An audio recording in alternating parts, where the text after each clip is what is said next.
You picked the heart. More fighting in the Mexican crisis today. I'd buy that for a... All right, so Ed Neumeier, thank you for answering questions about RoboCop. I know you've done that before, and thanks for allowing us to do it again. And David Burke, also a great writer who has written for Paul Verhoeven. I thought it would be cool to have David here for us to ambush you. That's good. About this great movie. So I know a little bit about your background. It's a generic question. Could you just talk about what kind of made you a writer? Why'd you decide to do this? Like, what was the thing that kind of sparked you when you were a kid? Well, I think the truth is, like many screenwriters, I was trying to be a writer to please my father, and it didn't work out very well. Right. He thought movies were dumb, and so therefore I was going to prove him wrong or right or something. No, my dad was a writer. We were interested in, there was interest in the household in telling stories and stuff like that. So that was something I always had thought about, and I loved movies, so I was attracted to that. So what did your dad write? He was a journalist, and he'd written some novels when he was a younger man, and then he was a journalist and a pretty successful journalist, and traveled around the world with that, and then later became a PR guy. So, yeah. So was there, you're most famous for writing these, the science fiction movies. Was science fiction something from your childhood that bit you, or was that something that came later? No, it was. When I was a kid, I read a lot of Robert Heinlein and some of those sort of juvenile books, and I read thrillers by Alistair MacLean. And I think Robert Heinlein and Alistair MacLean taught me to write as a kid. B fiction and sort of stuff like that. And I liked science fiction, but I wasn't a real science fiction nerd. What happened was, Star Wars came out, and actually, I lived in Northern California, and Star Wars was made in Northern California. And George Lucas lived in my neighborhood. Right. I did not know him, but that made science fiction pretty interesting to me. Right. And I've used it more as a way to do satire than I have to actually do I'm not as interested in world building, but I was more interested in that you could make jokes about things if you were in science fiction. And yet the world building in RoboCop is amazing, and I think the level of satire, the way that that's woven in, was pretty unprecedented. For instance, when Nick and I were rewatching it recently, I remembered I always loved, particularly the moment where the two corporate executives, and the one guy says to the other guy, "I'd buy that for $1." It's like that one hilarious joke cements the whole world that you're in. The 360 nature of the reality. Well, there's the reality that's put forth in the media breaks or in the news, and when you interact with that, when the characters interact that, it gives you a sense of this whole world, I think. Yeah. This is Media Break. There was one thing I was interested in. I think you mentioned once your parents were pretty much kind of classic, kind of San Francisco liberal type people. And you said this in connection to Starship Troopers, but I think it applies very much to RoboCop also, that there was a little bit of a kind of, getting back at your parents, or kind of like goosing your parents a little bit. I guess so. I mean, there was. You mean the kind of the fascism? Well, as Jon Davison, the producer, said, RoboCop is fascism for liberals. No, that is exactly it. That is exactly it. I remember I was like a little bit of like a kind of proto SJW, as they call it today, back in the day too. And I remember when I watched it, those elements of kind of anti-corporate satire and all that gave me permission to just go with it and love it. But at the same time, and that's what I think is so fascinating about both Starship Troopers and this, is the movie really delivers the goods, even as it does have that critical distance and the satire. It's fascinating that cops and soldiers love those movies. Then, okay, so let's talk about you go to film school. You told me that you went pretty quickly from school from being someone who's a working professional in Hollywood. You worked as an executive. I went from film school, and then I became a reader, and then I became an executive, and then I wrote RoboCop. It was kind of it was like 8 years of development training, and I was briefly a junior executive at Universal under Sean Daniels and when Lew Wasserman was there. So Lew Wasserman was really the idea of the old man. Yeah. There's a story you've told about where you got the idea for the character, and I think for posterity you should tell it because it's a pretty amazing thing. Well, is this the Blade Runner thing? Well, you know, so I had an office as a reader next to the Blade Runner set, and we didn't even know it was Blade Runner. It was just this enormous movie that suddenly started shooting. And so I wanted to be on a movie, so I would leave my job as a reader and go work all night on the Blade Runner set. And there was so many people that they would put you to work. And really? And yeah, just so worked for free? I just showed up and said, I can do that. And I made garbage on the set. It was trash cans full of paper and water and stuff. But anyway, the most interesting thing about it was I was thinking about this idea about sort of corporate adventures. And in those days, you weren't supposed to do science fiction because it was too expensive as your first movie. And then I was on that set, and there was something really evocative and about set and place. And the idea of the character of RoboCop sprung into my mind, and the title, like it's never happened to me before. So I really think it was Ridley Scott's art direction, and that car and all of that stuff was very inspiring. And so that the idea of a robot policeman who had been trying to figure out why people acted that way was the first idea, and then the next idea was what if he had been a man first. Right. And that, I think, is the central metaphor that makes RoboCop work, is if he wasn't a man, it wouldn't have been interesting. Sure, and it's pretty fascinating that you had that idea on the set of a movie. You didn't know you hadn't read the script. No, in fact, it was like I said to somebody, what is this movie about? And they pointed at Sean Young, who was in a tutu, and they said, that's a robot. And I was like, no, that's not a robot. And then so it came out of that in a way. Yeah, well, it's a kind of a central, theme in Blade Runner, obviously, but in a lot of science fiction and in Frankenstein, the idea of what is a man is a soul what makes us. Even in 2001, A Space Odyssey with Hal, and that's one of the things that among a lot of stuff that you get into in RoboCop that becomes the kind of heart of it, and it's in a way another version of that thing that already existed. But one of the things that I was trying to do, which was different from Frankenstein and Hal, was I was trying to say this is about coping. This isn't about science fiction is going to kill you. Which is what Hal's about, and what a lot of science fiction had been, technology will kill you. So I said this is about someone who has to cope with it. That was my sort of running theme in writing it, was this is about coping with technology. Interesting. So there's something optimistic, I would say, strangely, I think so. in all of the dark stuff in RoboCop. Yeah. Well, certainly it ends in this really optimistic way. No, and I was just going to say, in terms of, I guess I was curious also about the evolution of the character too, because I know, like when I worked with Paul Verhoeven on and off on the Jesus thing, he would bring up RoboCop, not infrequently, just in terms of that whole idea of RoboCop as like an American Christ, like Jesus coming with a gun, not in peace. Well, Miner and I actually knew it was either Christ or Frankenstein. Right. Which day did you want?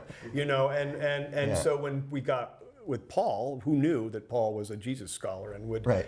But it was kind of perfect, then you got there's several optical moments where at the end he walks on water, and when he's shot to pieces, there's a little bit of a moment of crucifixion. There, so it's cool. Yeah, no, that worked out, and I don't know why that. But that was there originally. That was always in our intention, but we didn't really. And so when it came up, we would go, we were not the kind of thing you wanted to talk about, but it kind of was. It was inherently there. I think we were able to talk about it actually, and just kind of throw it away. Oh yeah, it's Jesus. And Paul was like, oh, it's Jesus, but I don't want you to really. That one moment where Peter does that, it's so well crafted. You'd miss it if you didn't see it go by. But even the hand, blowing up the hand and all of that stuff, and it's interesting how these sub themes can operate. And also, he mentioned to me once, like I mentioned, one of my favorite scenes, maybe my very favorite scene in the movie, is when he visits the old family home. Same here. And like he was talking about that in terms of like that's the kingdom of God, basically, that lost world. He thought of that was Paradise Lost. That scene was Paradise Lost for him, and that was a scene that everybody always just loved in that scene. It's funny because it's just one little scene, and it really gives you all of that stuff. There used to be a dog, but we couldn't afford a dog. Also we were talking also not to get off topic, but we were also talking about how in a way minimal the family stuff is in the movie. What I learned as a writer was the worst thing in the world you could do was dwell on that family. Absolutely. The wife and the kid, it was nothing but tragedy. And it gets in the way of the real arc of RoboCop, because RoboCop is a man who becomes this machine, and then he reclaims himself. And there was a big debate at the time. The big note was, well, he has to become a man again. And the big revelation for me at the end of writing the process was, oh no, he's not. He's something different. Right. And as Phil Tippett calls him, he's a fantasy creature. And the wife and the kid get in the way of that, I think. Although it is interesting, the last line of the movie is, they say, what's your name? And he says, Murphy. So, right. he does like reclaim his individuality and his humanity to a degree. To a degree. At the end, but you're right, but not all the way. And we let you think it's just lovely, but it's, right. so we don't know. So you go out the door. Might not have been so good. They reprogram him the next day. And So you started to write the script on your own before you started to write it with Michael Meyer? So I was on from the Blade Runner set on, which was in '81. Right. I kind of wrote outlines and worked on this thing until about '84 or '85, and then I was an executive by that time. And Michael Meyer came in to see me, and I was like already kind of secretly going, I'm not executive material. There's other people who do this better. And he said, I'm directing a movie, a rock video about a robot. And I said, well, funny you should say that. And we started talking, and he said, let's do it. So I had screening privileges at something that no longer exists at Universal. You could have breakfast brought into a screening room and watch anything you wanted. Anything in their library? Anything you wanted. I would order weird movies that weren't like Gun Crazy and stuff like that. So we sat and we watched movies and we talked, and eventually this ended up as we sat down and wrote it. What did you watch? We watched Gun Crazy was one of them. I can't remember what else I get. I mean, just weird action movies. And we also found that watching movies, even movies you'd seen before, like Godfather or whatever, were really helpful just because it was inspirational. Sure. And it led you to think about movies. And watching a movie screened on a movie lot and you're working on a movie is really fun somehow, There's the story, of course, that Paul has told many times about that he didn't like the script when he first read it. No, that's wrong. He didn't read the script. His wife did. He didn't. The first time he got the script, he read the title page that said "The Future of Law Enforcement" and threw it over his shoulder. Yeah. And then then someone asked him to read it again for context. I think he told me Martine. And then Martine read it, and she said, "You should read this." And he read the scene where they shoot Murphy to pieces, and he said, "Oh, let's get on a plane." And and I think the first draft was well, no, it wasn't the first draft he read. He read the second draft. And then he came and he said, but why is this funny? Now, this was a big problem I had with everyone except Jon Davison. Mm-hmm. Why is this funny? Even my writing partner, Mike Miner, was like, yeah, but why is it funny? Because I kept putting in funny things. But Jon Davison knew it could be funny. Paul came in and said, if I make this movie, it's not going to be funny. So I wrote a draft. Paul came back to town and read it in front of me and said, well, I was wrong. We're going back to your original script. And he had since read some comic books, and he realized what we were doing. And I think that would never have happened with an American director. Sure. I think that would have been the end of me. He would have been humble. And I would have been out, and he would have hired someone, they would have hired somebody else. But with a European director who believed in that the writer does something, he was very supportive. And did you bring him those comics? I gave him, before he left, I gave him some Iron Man comics and some Judge Dredd comics. And I said, you should read these. And I was kind of embarrassed. And he was like, what's this? It seemed like, but he actually did read them. And he went out and bought some others. And when he showed up, he was wearing a Judge Dredd t-shirt, which said, you are being judged on it. And then he would cast people wearing that shirt and go, oh, I did.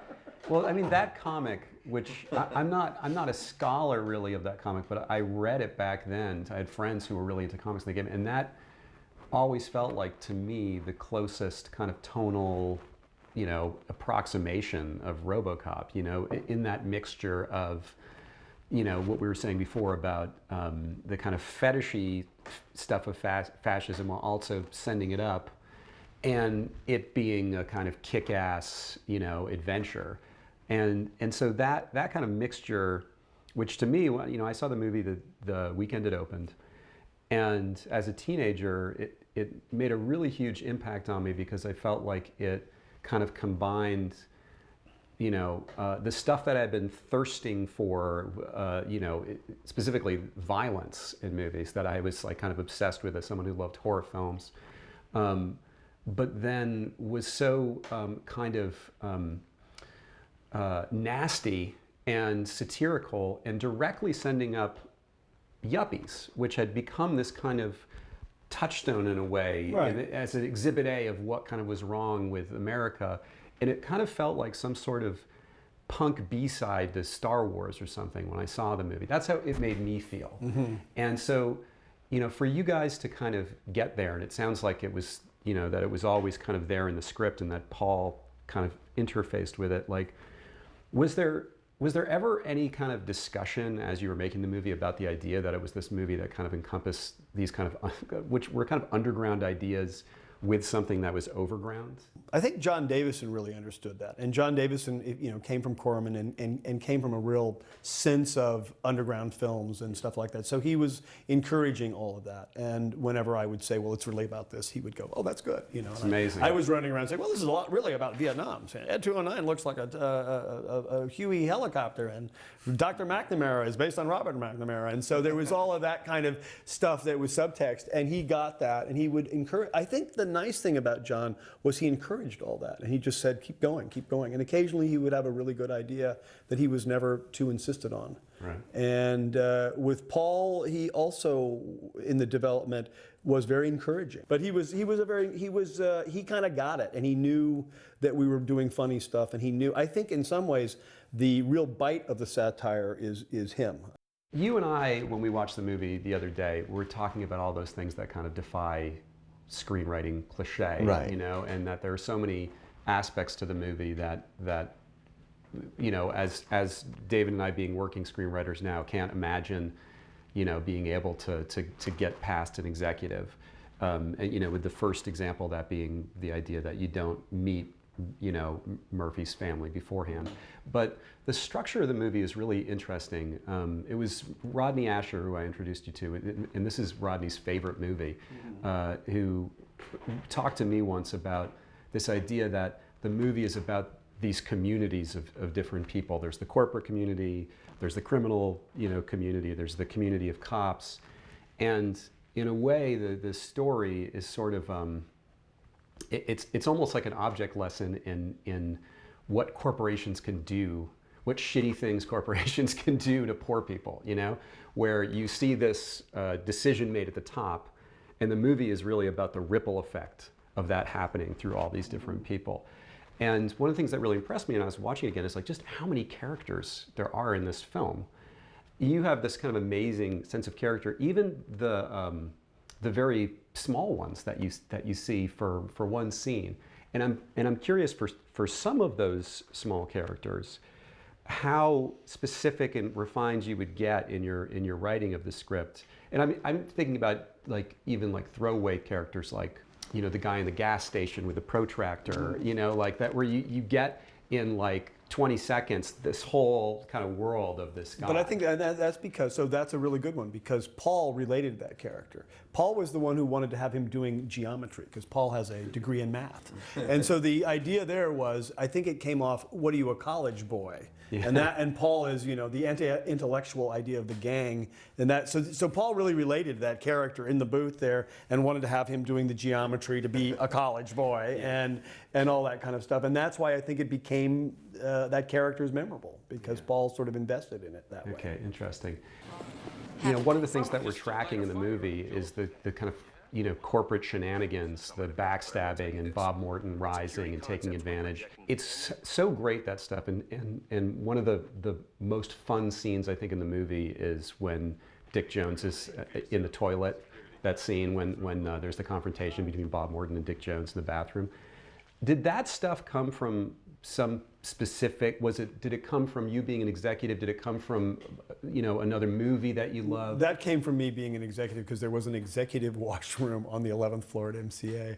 And the reason I wrote that scene that way was because if you wore a gray suit and you walked out of the bathroom and you had a stain on your pants, all the secretaries could see you. So it was there. So that idea of the stain came from there. That was in the script? That was in the script. And then let's just talk about, since both of you guys have written movies for Paul and actually been there when you're shooting.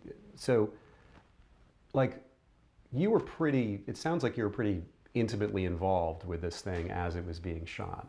I was on the set for all. I was the co-producer, but I was there for the entire time for some reason. And how creative was your involvement? Were you writing pages as it was going along, or were you? On RoboCop, I wrote pages ahead of what we were shooting, and I would always try to improve everything. Paul's pretty demanding, and it can be, I think it can be, for other people who are not interested, it can seem a little harsh, because he really wants it to be good. I was just wondering about what kinds of notes he gave, because from my experience, his notes are actually relatively minimal, and yet then hyper-specific. Yeah, that's about right. And they were mostly, do I understand this? The one thing I liked working about him was he would really try to understand what you were doing before he decided he didn't like it or not. And sometimes, you could kind of win on something that was right. And we never really had, when he didn't like something, I usually, he's probably right, And occasionally I would go, yeah, I think you should look at this again. And he would go, oh, okay. Mm-hmm. So I think it was probably one of the most creative sets I've ever been on. Shit! I don't believe it! I mean, just watching the movie again, it's so breathlessly paced. The camera's always doing something interesting. I kept waiting for a scene to not work or kind of not be up to the level that I was expecting, and it never flags. It's incredible how well it holds up, and of course, it almost goes without saying the prescient nature of your script, the privatization of everything. I think the pace of the script is something that Paul and I have in years looked back on like, wow, that script doesn't go A, B, C, D. It goes like A, F, K. It just boom. And I don't know, I wish I could still do that, but it was something that was written that way, and Paul really got it that way too. Yeah, that was one of the things when we were watching it that struck me as one of the unconventional things that you wouldn't be able to get away with now, was also, especially after this blight of everybody reading all Joseph Campbell and all these Joseph Campbell. That is exactly what I'm saying. Yeah. So you were able to kind of zig and zag. But but wait a second, I didn't read Joseph Campbell, but years later I did when everybody was. And then I looked back and I went, RoboCop is like Joseph Campbell. It's like hits every note. But but it doesn't hit every note in the same not in a cheesy way. That's true. That's true. Yeah, no, and in fact, just like even how absent your protagonist is for so much of the movie is really interesting. Even the way that then he's kind of characterized, for instance, the scene where he kind of first becomes conscious and everything's going haywire, that's ordinarily the scene in a science fiction or a horror movie where things are bad. It's not dwelling on how horrible it is for him. For some reason. Also, the other thing about RoboCop is a character that is defined by the other characters around him better than if you just spend a lot of time with him, I think. When he shoots through the woman's legs and shoots the guy in the balls, was that in the script? The original, no, that was Paul. I thought so. Paul came to the set with that idea. Originally, it was going to be, I think in the script it was that he shoots past her cheek and hits her and hits the guy. And he came up with this whole idea of this. And the nice thing that Paul would do was he wouldn't tell you what he was doing. He would just come to the set and do it. And so there was kind of this, oh my God, look what's happening. And it was great, It was wonderful. And then that last shot, the way that shot worked was kind of a miracle, and the guy falling down and all that kind of stuff was great. Well, and that scene was so strong when I saw that movie on opening weekend. And it kind of induced a kind of hysteria in the audience when I saw it. And it's because when he does shoot her through her dress, there's this moment, it's about 1 second when you think he has shot her in the crotch. Right. And then when you realize that he's been shot, you're simultaneously having this feeling of kind of elation and surprise, as well as just the horror of someone being shot in their dick, and all those things come together. And actually in that sequence, as a filmmaker, one of the things that I think is hilarious about that scene is there's like a jump cut, this thing that by then you're not supposed to be doing, but it's on the actress who plays the victim of the assault, where she's freaking out, and then all of a sudden she runs to RoboCop. It's a cut that should not work, but it works, I think, because you're still reeling in this moment of how inventive and just bizarre and violent it is. And I think it also works because it's like a cheesy B-movie idea that she has to go up and you were willing to accept that for some reason. And Paul, I think, understood that. And sometimes he would say, oh, let's do this shot like it's like on the new stuff, there's bad stuff on purpose. And so he's good that way. Well, then to touch on kind of the tone that's in the movie that goes from that sort of hard violence, from some really great dramatic scenes like with the cops or, you know, in the corporate world.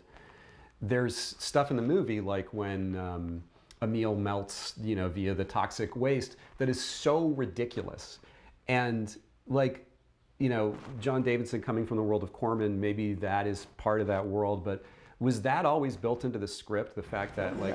Oh yeah, in fact my favorite gag is that gag of the thing going into the tank and the guy being washed out in the back, because it's all very kinetic, and that moment when he gets hit by the car was the highest rated. The audience loves that. That was the thing they liked the most. They loved that moment the most, and the MPA was like, oh, you have to take the sound effect off of that because it was just so disgusting. And I love that Ray Wise in that scene is like, get away from me. I know. Also, just the amount of squibs and stuff like that. That was famous for that, yeah. What they were doing at that moment. Like Peckinpah had been like 20 years earlier or something. It seems like by the 80s, everything was pretty bloodless. Yeah, I don't know. I mean, we both this really was liked really blood, going over. and I was really into that. The idea that we were doing. I actually wired squibs on that movie. Oh, All the when they're shooting RoboCop up in the parking garage, I wired some of those squibs. Films already were, by the 80s, were entertaining some pretty severe violence. You know, watching it today, it embraces a lot of 80s action tropes like the shootout in a, you know, The big shootout at the end. In the abandoned factory and all that. The cocaine factory, or just the fact that it's like a multiracial gang. Right. That's very much part of this kind of like, I don't know, like a you know, Death Wish sequel aesthetic that's kind of like sitting in the movie. And I think in some ways that has dated the movie in a kind of positive way, because those things kind of have ended up kind of complementing everything else that's so unique in the film. In a way, I almost think it was very much ahead of its time in that way, and this is also a thing that's like a deliberate amorality in a way, is kind of a thing for Paul, and that's definitely there in this material from and the you beginning. enjoy it, yeah. And what I think is great is, and this is also what really distinguished RoboCop from the other action movies at the time, when there was Stallone or Chuck Norris or whatever, there was always like a very serious kind of righteousness to the violence, always, which it makes it more troublesome to me. But in this, that with the excess of the blood, the excess of, you know, the comic book nature, the violence and everything, it was like it takes it to absurdity is what it does. Exactly. So and I think absurdity is more the theme that we were after than righteousness. Right. We couldn't take it that seriously. Exactly. Yeah. You know, you go through the process of shooting with Paul, and then, you know, he's cutting it. When was the first time that you saw the film? Well, I remember we both saw the rough cut, and we were both like... You and Michael? No, Paul and I. Oh, okay. And yeah, Michael had gone off to make another movie at this point, so it was mostly just Paul and John and I. And I was still writing the media break stuff, and I also ended up writing all the ADR, so I was writing and writing and writing. But when we saw the rough cut, it was, you know, it was all the things rough. I'd never seen a rough cut before. It was just horrible. I remember Paul was like white. It wasn't that bad, but it wasn't that different. It was just no sound. And so in any event, we saw it, and then I watched it with sound after that. It slowly built and music, and suddenly it was the movie that you've seen. But the first time you saw it, it was of course terrible. And RoboCop sounded like he was walking on toilet blenders. When did you watch it with an audience? We watched it with an audience at MGM in the big mixed stage there. And the first time I saw it, it was really interesting because the audience started laughing immediately. And I realized something about audiences. They really want to like your movie. Yeah. And they'll give you anything. And if you don't lose them, they're yours. I remember somebody walked out of the theater saying, "This is the most terrible movie I've ever seen. This is horrible. All those people are dying and they're laughing." The first cut was much gorier. and there was a problem with the rating, and there was a problem with the audience because it was so gory. So much blood on the floor, it looked like a abattoir or a butcher shop. And so we actually literally cut out the floor. And we cut out a couple little things, and that made a difference with the audience. And then there were a few more things that had to come out for the MPAA, but not that much, actually. Right. And so then, when the movie was released in the summer of '87, like, you have been through this whole creative process, like making this movie, and this is like your first produced film. What was that opening weekend like? Well, it was exhausting because you've seen a movie, as you know, 40 or 50, 100 times, and you're like sick of it. And I remember saying, I'm not even going to go see it in a theater. I've had it, Well, actually, a funnier thing happened. The day it came out, I had lunch and a meeting with Paul, some other project that we were going to try to do. And then we all left. And then I went, instead of going to my car, I walked over back to the Bruin Theater where I knew it was going to play to see if there was a line for the first thing. And then I look over across the street and there's Paul standing there.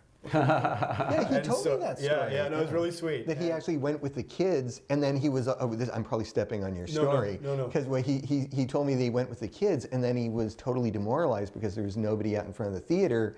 Then he talked to the girl at the box office, and she said that there was nobody there because it was like all sold out. Sold out, yeah. No, so that we heard I remember hearing from. I was in Mike Medavoy's office that day. And he said he had said, oh, he had somebody on the phone. He said, oh, listen to this, and he hit the speaker button, and there was a guy standing in a payphone going, they're coming out of the theater, and everybody likes it. It's amazing. It's a hit. And it was like, well, you'd never hear that kind of thing. And so that night, I actually went to the Bruin with some friends, and it was pretty overwhelming because I had never seen it. And when he said Murphy, the audience roared in a way I've never heard before, and it was like, it was wow. And then suddenly, you were on. And it was a big hit, and that was, as Kipling says, triumph and defeat are the same imposters.